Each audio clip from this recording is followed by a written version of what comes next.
This episode is brought to you by Shopify. Whether you're selling a little or a lot, Shopify helps you do your thing, however you cha-ching. From the launch your online shop stage, all the way to the we just hit 1 million orders stage. No matter what stage you're in, Shopify's there to help you grow. Sign up for a $1 per month trial period at shopify.com/special offer, all lowercase. That's shopify.com/special offer. A science story, huh? These NYU scientists, I felt really right. I was so and I just thought, well, I had figured it out. it was that golden moment. Because science was on my side.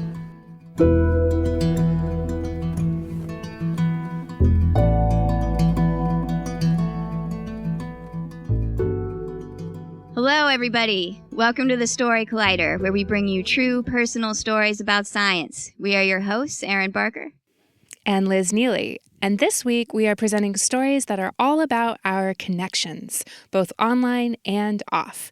Welcome to our episode about love and technology. Yes. So to prepare for this episode, we asked the Story Collider team what their experiences were with technology, either interfering with or facilitating their relationships. And it was good. Yeah. We certainly learned a lot. We did. Which ones were your favorites? I think my favorite is from Ray, one of our producers, who told us that she was proposed to over Skype. Successfully. She was in a long-distance relationship between the States and Iran, and her husband proposed, and then Skype froze right at the critical moment when she had to give her answer. As I understand it from the storytelling nerds I hang out with, that's called dramatic tension. Yeah, definitely. I think my favorites just kind of points out that no matter whether we're talking about like online relationships or real life ones, we kind of have the same reactions. Like one of our producers, who shall remain unnamed, was daydreaming while she was driving, not texting, but thinking about the chat she was going to have with a certain gentleman, and managed to rear end the person in front of her. Love is dangerous. It is. I think, my final favorite that I want to mention is Sam, our brand new St. Louis producer, told us that he matched with a woman on Bumble who assigned him homework pre-date. She told him to watch several episodes of the show Parenthood so they would have something to talk about, which I love. I love the idea of assigning homework and preparing discussion questions before a date. I feel like it's a really effective filter. And just think about how many people on our team right away would be like, is there assigned reading? Oh, yes, I would like to date this person. I mean, really, there should be a syllabus prepared. So I think we will continue to see how love and technology interact and play out together in our stories today. Do you want to go ahead and introduce our first one? Oh, absolutely. Our first story is from Samy Kamkar. It was recorded in August 2019 at the Lyric Hyperion in Los Angeles. The theme of that night was breaking the code.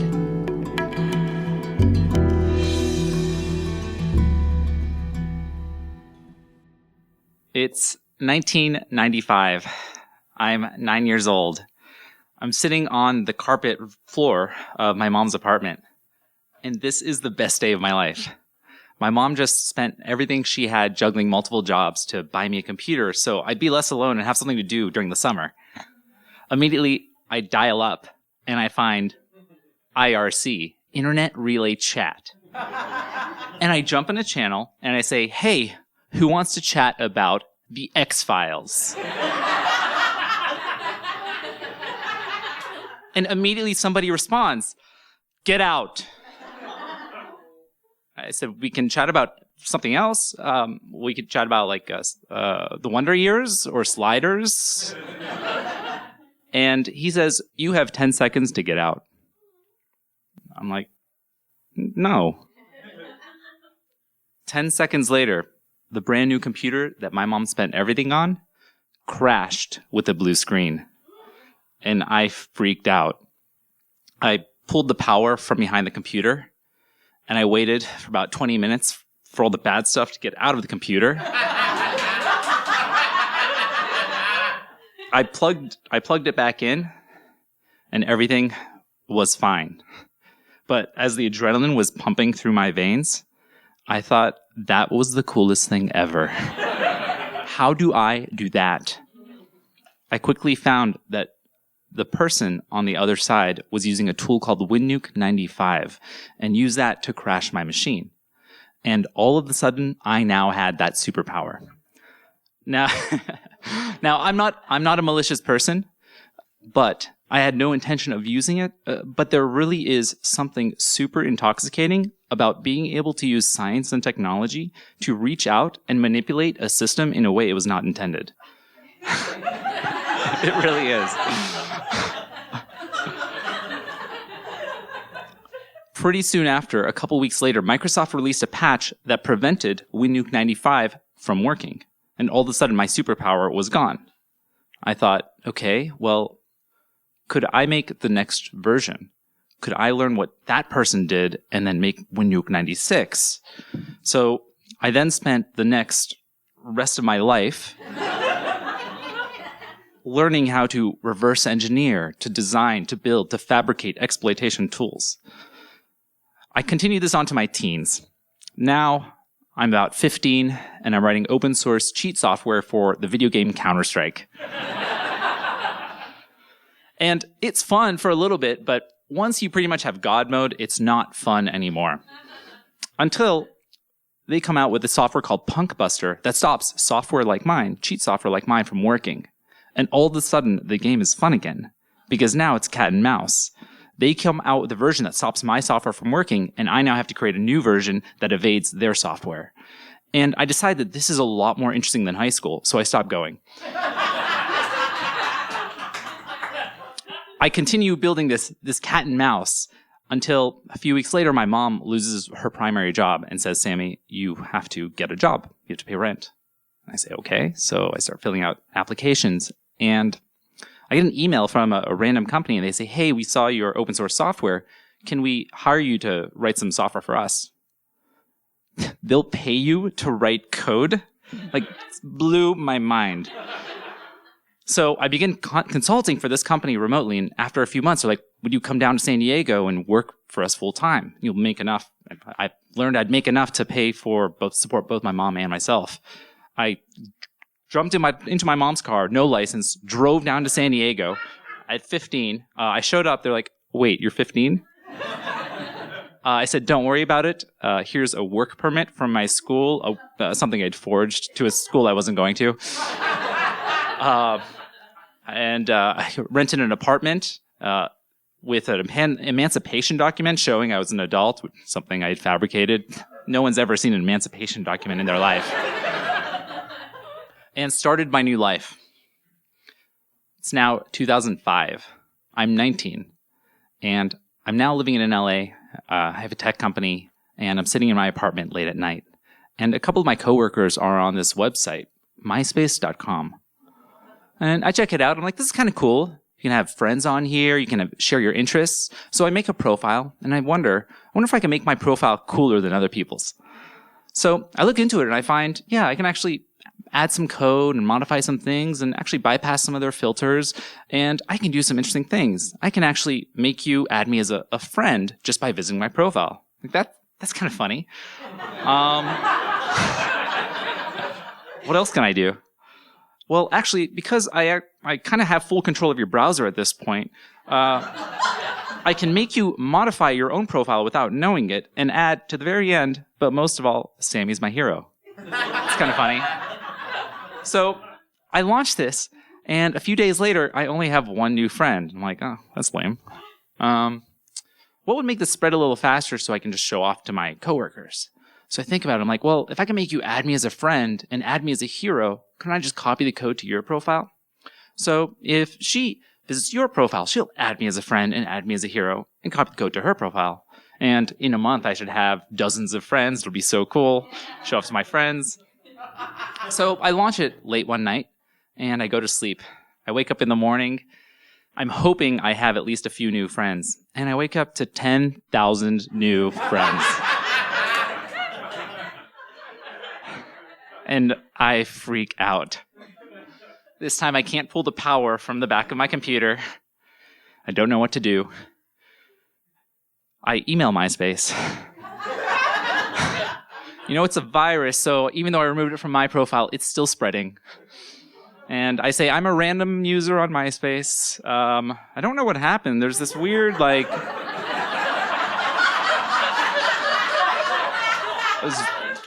just this weird obfuscated code on my profile. I'm not sure what it does, but I think it does detailed explanation of exactly what this code does. And if you were to stop this virus, whatever it is, detailed explanation of exactly how to stop this worm. Good luck.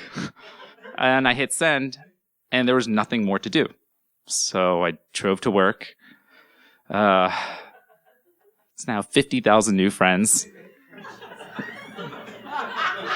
It's lunchtime. I'm not hungry. I just try to work, even though I can't really do anything. And then I go home, and I come home. I have 1 million new friends on MySpace. And I can't do anything. Then I'm just purely curious, how fast is it actually increasing? Because these are all unique individual users who are logged in.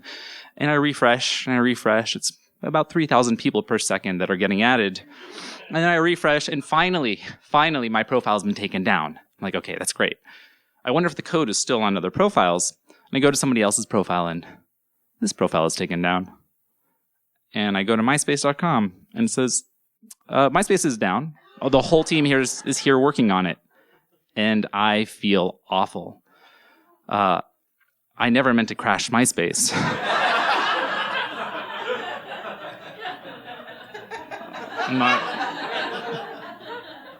I don't know what to do.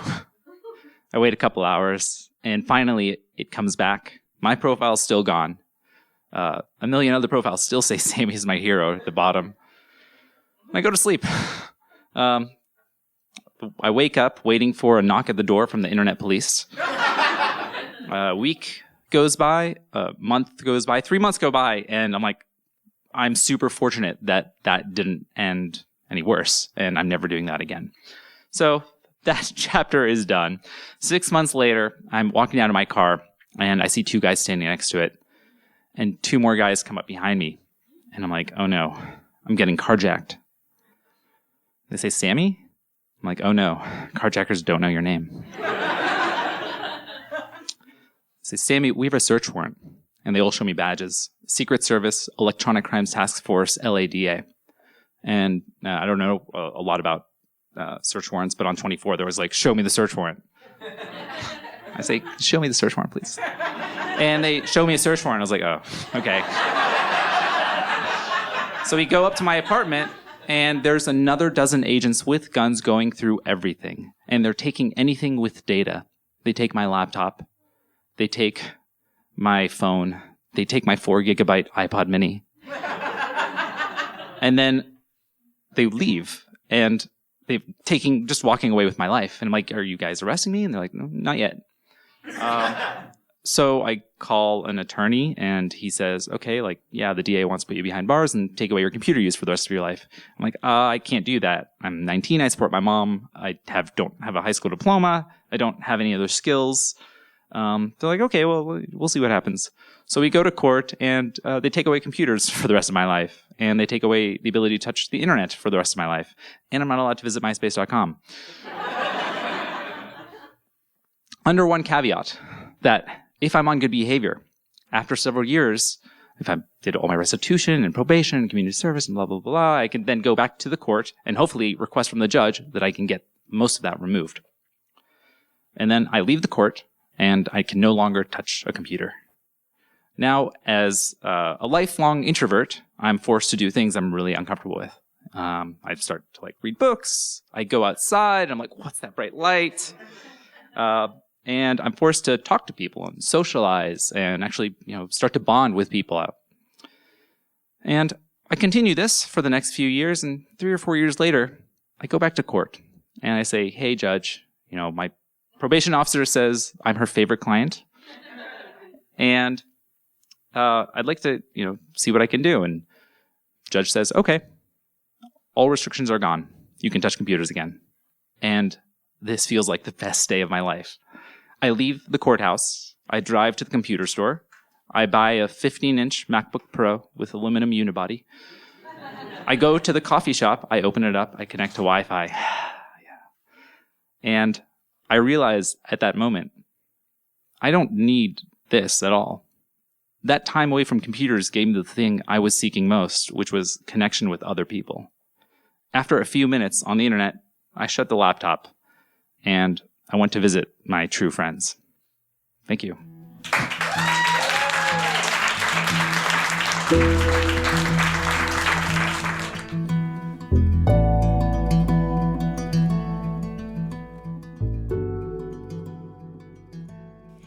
That was Samy Kamkar.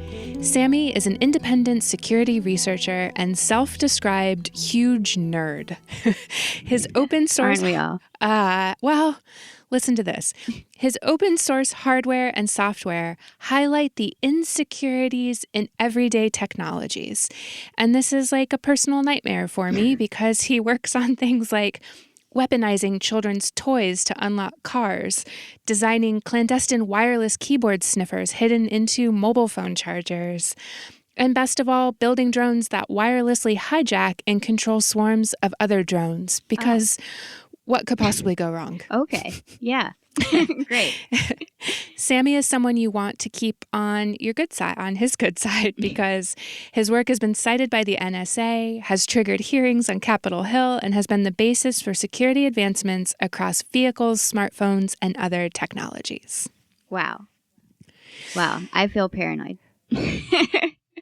But if you're into the stories from this episode and you want to listen to more stories about love and technology, I have some recommendations. Ooh. Erin's Story Corner. Gather around, folks. I would recommend Sushma Subrahmanyan's story from our Sense of Touch episode. Oh, right. Yeah. Sushma is a science journalist, and her story is about using haptic technology, or technology that creates the experience of touch, to stay connected with her long-distance fiancé. And it's one of the more romantic stories on our podcast, I would say. I also like to say that I think I have Sushma's story to credit for a Christmas gift. My sister gave my husband and I haptic bracelets this year. They are designed, so that no matter how far away we are from each other, we can have the experience of, well, I mean, right now we just basically use them to like annoy each other. Like, I'm poking you. I was going to say, how do these work? So there's a little light, and then it's also, it's kind of like that sense of touch, like you've just been poked. We might be using these wrong. Who knows? Cool. Speaking of favorite stories, the Story Collider is celebrating its 10-year anniversary this year, as we've mentioned. That's right. Yay. 10 years. To celebrate, we are asking for help from you, our listeners, the greatest science story fans in the world. Is there a story from these past 10 years of our podcast that really resonated with you, that stands out to you? If so, you can vote now on your favorite story if you go to our website or any of our social media accounts. We'll also include the link to the survey in the notes for this episode. And the storyteller that receives the most votes will be invited to reprise their story at our 10-year celebration here in New York.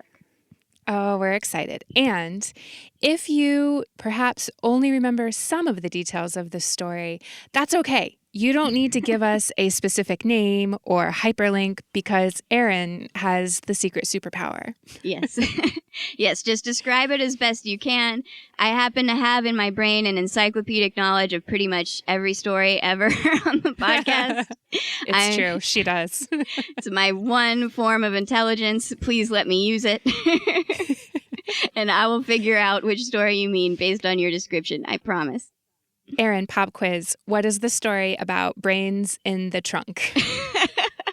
Why, Liz, I think you're referring to Bradford Jordan's story. Dang. About the time his dad left a brain in the trunk of his car. She's so good, folks. Get your votes in. And also, just one more quick thing. A reminder that you can subscribe to Story Collider at patreon.com for just $5 a month to receive bonus content. I just put up an extra story for our patrons today.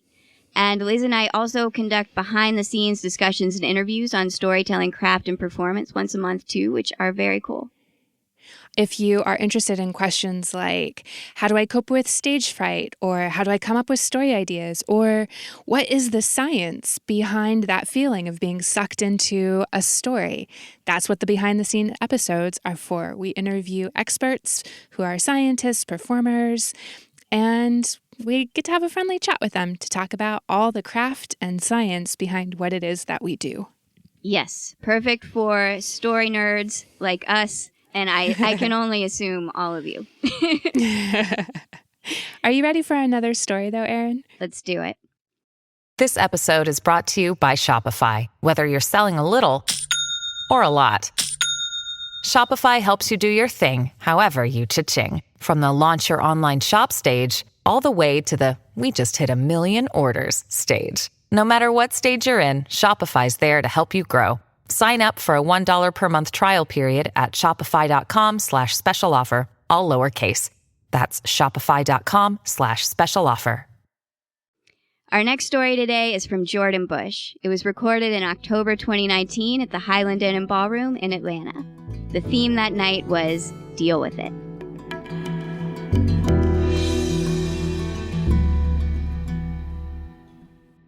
On an unseasonably sunny day in March of 2016, in a garden that hadn't quite woken up yet, Alfredo proposed. I had 2 simultaneous reactions. The first was everything that you were supposed to think when the love of your life asks you to marry them.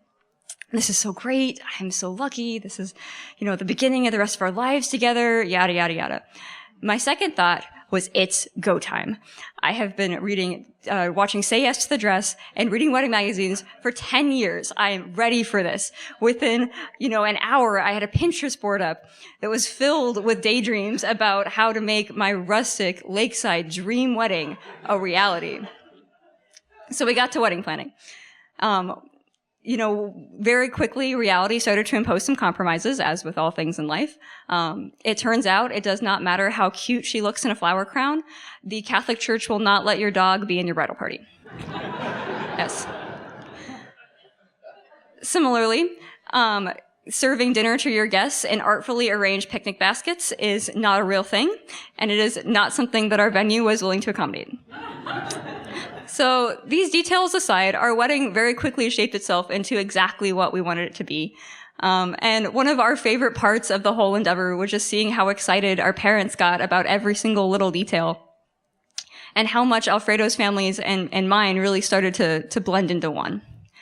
So 6 months before the wedding, all the big stuff was done. The venue was chosen, the dinner menu was picked, the guest list was finalized. The hard part was over. We thought we were in for smooth sailing. And it turned out we were wrong, because then we got a call where we found out that my father-in-law, Jose, had cancer. A call that changed just about everything. So multiple myeloma is a nasty, unusual type of cancer. Unlike most cancers where body cells reproduce uncontrollably to form tumors, in multiple myeloma, blood cells produce a bunch of unneeded proteins. These proteins clog up your system, just generally slowing down your body. And in the worst case scenario, they aggregate in your organs and cause your organs to fail. In Jose's case, his kidneys began to fail within weeks, followed by his liver and eventually his heart. He began a series of increasingly serious hospital stays, ones in which his prognosis were pretty specifically not discussed. Jose had actually first been diagnosed with multiple myeloma almost 15 years before, when these certain type of proteins first started appearing in his blood. But the protein levels remained stable over time, and the doctors made a plan to monitor him closely over the years. Alfredo and I both knew this, so we assumed that the doctors were well prepared to handle his updated diagnosis. What we didn't know, and what the doctors didn't tell us at least, is that this was not the type of cancer that you recover from. The damage being done to his organs was irreversible. If the cancer didn't kill him, if the chemo didn't kill him, his failing organs, eventually would. His expected life, even in the best case scenario, had gone from decades to months. So a month before the wedding, we flew across the country to visit Jose in the hospital. He was in his 6th week in the intensive care unit at the University of Washington Hospital in Seattle. His room was small and dim and loud. It was filled with, beeping sensors and flickering monitors. There was this small window and a bouquet of balloons in the corner, but neither one of them did anything to brighten the room. Jose himself was on this giant transforming hospital bed that completely dwarfed him. His face had aged 30 years since Christmas, and he had lost nearly 100 pounds. Over the course of the weekend, we talked quietly about books and movies and current events. We prayed and ate ice cream and did slow laps around the hospital wing twice a day. We listened to doctors give those infuriating non-updates and watched as Jose painfully swallowed each of his 30 chemo pills. As we would talk, his hand would twitch toward the IV line that was always in his wrist, that still hurt even weeks after they had put it in. His smile was there, but always guarded. His eyes were hollow. I think that he knew he was dying, but the rest of us, me and Alfredo in particular, just sank deeper and deeper into denial. When we went to leave that weekend trip, Jose sat us down for a reality check. "I'm not going to be able to make it to the wedding," he told us. His voice broke a little bit. We didn't have a good response to that, so we sat in a sad silence for a little while, and then we hugged him and kissed him goodbye, and then we left. And when we got home, we knew that a wedding is just a day and a party, and that clearly our family had much bigger things to worry about. But we were just devastated. This was supposed to be the celebration of our families, and now one of the most important members of our family wasn't going to be there. Alfredo mourned the little moments that he had always looked forward to with his dad. Walking down the aisle at the end of the ceremony, checking each other's ties. We cried a lot in those weeks for Jose and for us and for this dream celebration that we thought we had lost. So 2 weeks before the wedding, while we were sitting watching TV after dinner one night, Alfredo casually mentioned that his parents were looking into buying a robot. A robot? What? I asked, and he was like, "Yeah, a robot for the wedding." Like I knew what that was going on. Like, what? Like, what robot? I was completely confused. I was picturing Rosie the maid from the Jetsons serving appetizers to my grandparents. Like, what? And Alfredo explained that they have these little robots that you can remotely control and you can FaceTime from the head. And so with something like that, Jose could interact with our guests and our events in real time from his hospital bed, with this little mechanical avatar. I was still a little skeptical because I did not have a good visual for what this was going to look like. But we were obviously willing to give anything a chance to include Jose in our day. So my in-laws bought a robot. And so on the day of our wedding, at exactly 10 o'clock in the morning, there was a knock at Alfredo's hotel room door. When he opened it, there was a family friend, and behind Daniel was this robot. It was about 3 feet tall. It had a little low egg-shaped body with an arm sticking out of it and an iPad head on top. It motored into the room really clumsily and lifted up its head to reveal Jose's just beaming face. And he greeted Alfredo heartily and then kind of bumped into the room more awkwardly and, greeted every groomsman by name. Jose controlled this robot from a private party that was put together by the ICU nursing staff in Seattle, where they decorated an empty room with streamers in our wedding colors, and they served appetizers and cake, and they helped him into tuxedos between tests. And throughout the day, it just really felt like Jose was there with us. He chatted with my dad while the groom and the groomsmen got ready. He watched as Alfredo put on the special cufflinks that he bought them. Over the course of the day, the nurses would try and distract him with tests and whatever hospital stuff does. But he'd always wave them away and say, no, this is an important moment for me. At the ceremony, he sat in the front row with my mother-in-law. They watched us exchange vows.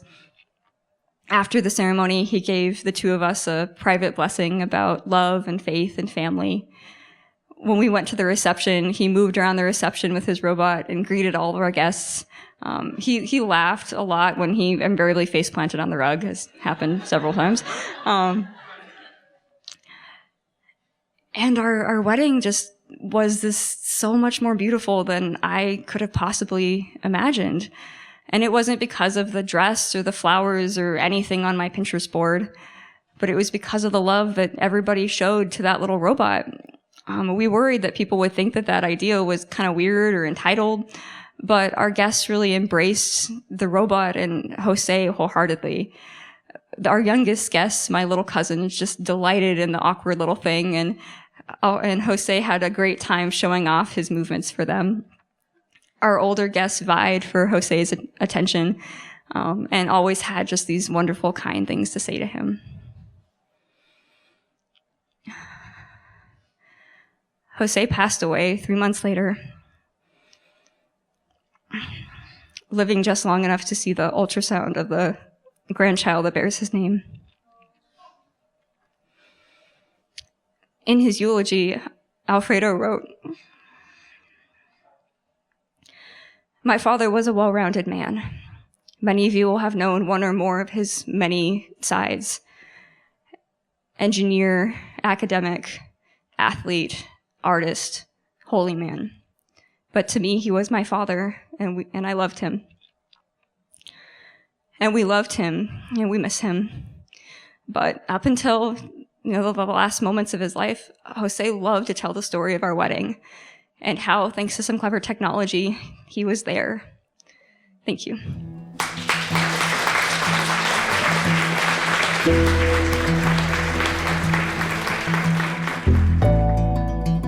That was Jordan Bush. Jordan is finishing up her dissertation in ecology and evolutionary biology at the University of Tennessee, Knoxville. Her research focuses on when and where lizards fight over territories. She asks that you not confuse her obsession with lizards as a general interest in all reptiles. She does not like snakes. Keep your snakes to yourself, she says, which Keep I those respect. Boundaries strong. Exactly. It's good to have boundaries, Jordan. After graduating, she has a real goal of becoming a professor at a liberal arts college and a secret goal of becoming a science journalist and children's book author. She currently... not so secret now. Yeah, the secret's out, Jordan. She currently lives in Knoxville, Tennessee with her wonderful husband, 2 babies, and 2 dogs. The Story Collider is grateful for Samy and Jordan and promises not to talk about worms or snakes with them.